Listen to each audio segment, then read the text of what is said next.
How can I hand a situation that is really worrying me over to God, overcoming anxiety?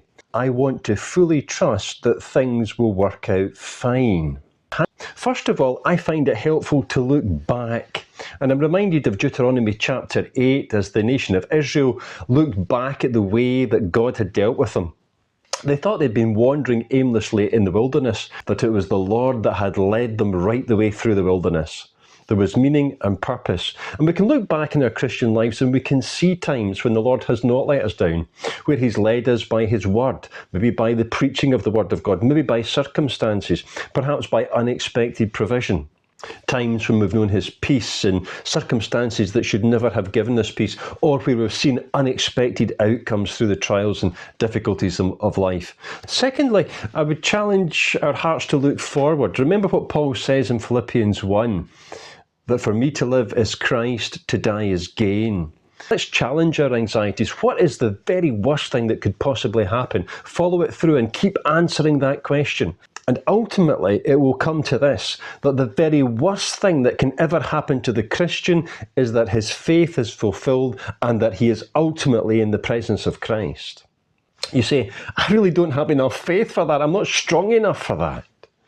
Well, here's the remarkable thing about your trials. Tribulation works patience, and patience experience, and experience hope. The very faith and the very hope that you need to get through that trial is the one that God is forming in you through that test. Thirdly, look in and remember this, that no trial is wasted. So often we look at our problems and we see them as obstacles to get round, when in fact they are really weights to be lifted.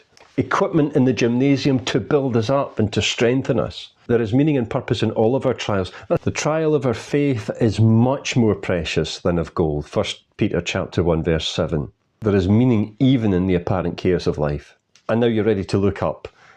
Philippians 4. Be anxious for nothing, but in everything with prayer and supplication let your requests be made known unto God.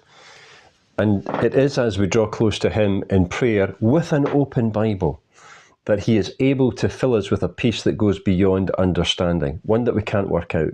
As we open our heart and as we open His word in the sanctuary, as David speaks about, then we understand, then we see.